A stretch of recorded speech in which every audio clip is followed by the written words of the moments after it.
Bismillahirrahmanirrahim. Assalamualaikum warahmatullahi wabarakatuh.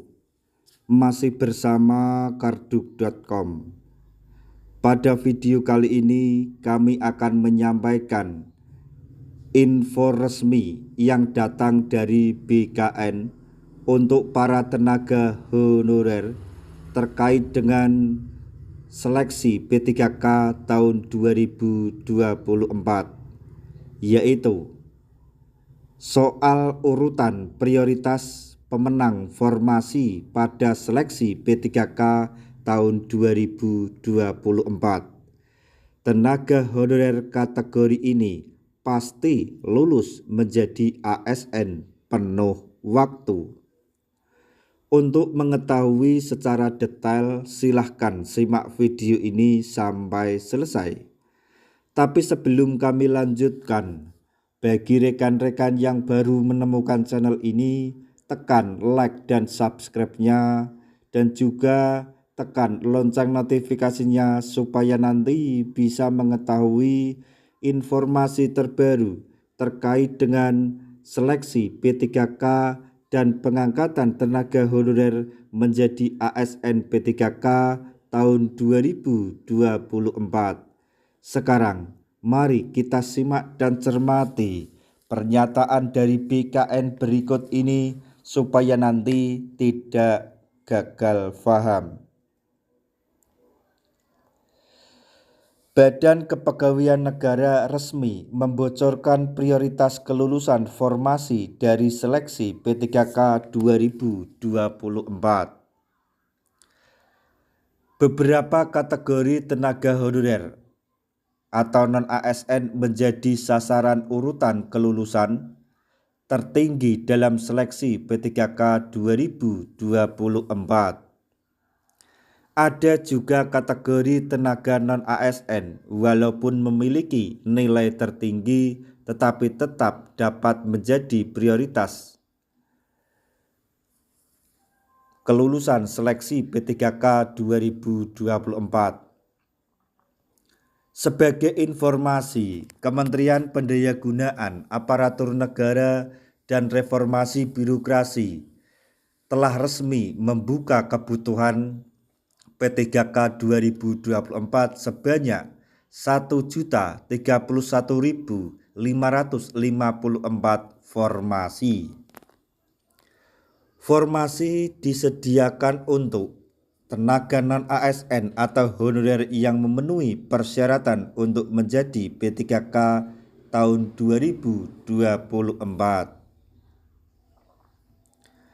Tenaga honorer yang ingin berkesempatan untuk diangkat menjadi ASN penuh waktu wajib mendaftar dan mengikuti seleksi P3K tahun 2024. Akan tetapi, tidak semua tenaga honorer yang mengikuti seleksi P3K tahun 2024 dapat lulus dan diangkat menjadi ASN penuh waktu.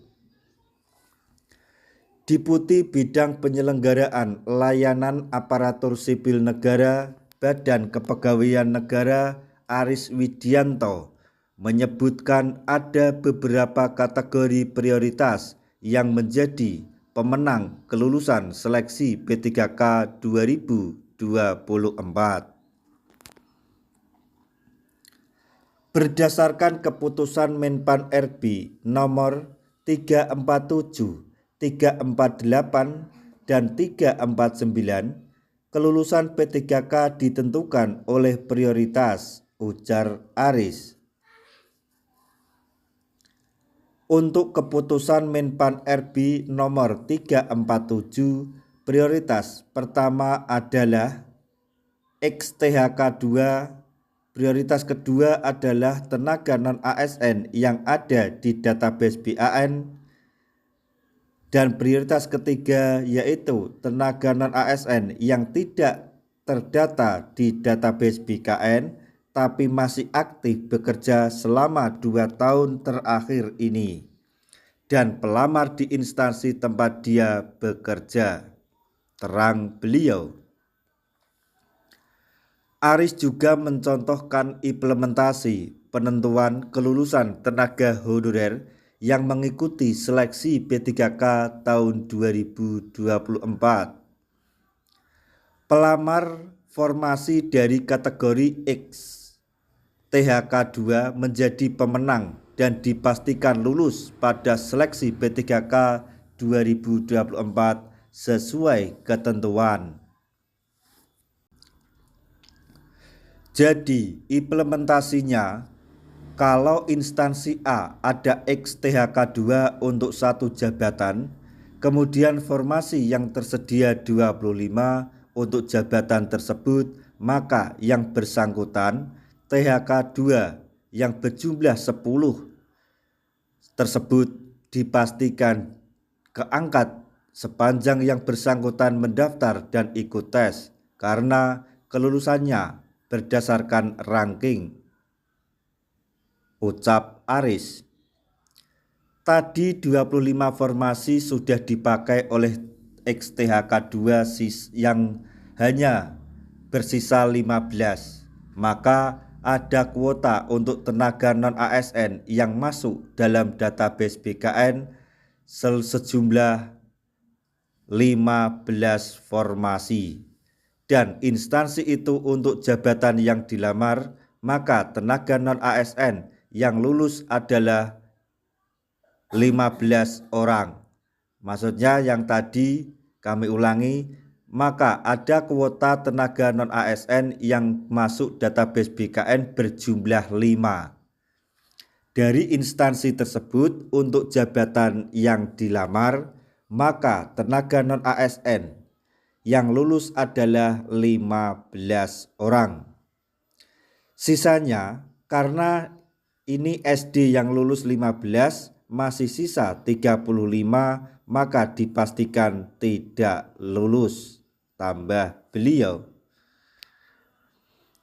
Untuk tenaga non-ASN yang tidak terdaftar di BKN menjadi prioritas kelulusan yang terendah dan dipastikan tidak lulus seleksi P3K 2024 jika kuota formasi sudah terisi oleh XTHK2 dan non-ASN yang terdaftar di BKN.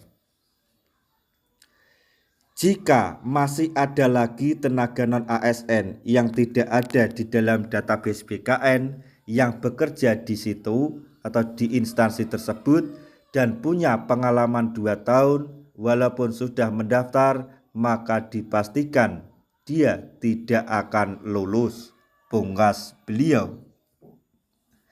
Nah, itu tadi informasi yang dapat kami sampaikan, informasi resmi dari BKN terkait dengan seleksi P3K tahun 2024, yaitu urutan prioritas pemenang formasi seleksi P3K 2024. Tenaga honorer kategori ini pasti lulus dan menjadi ASN P3K penuh waktu. Semoga informasi ini dapat bermanfaat bagi rekan-rekan tenaga honorer semuanya. Di akhir video kami mengucapkan banyak terima kasih. Wassalamualaikum warahmatullahi wabarakatuh.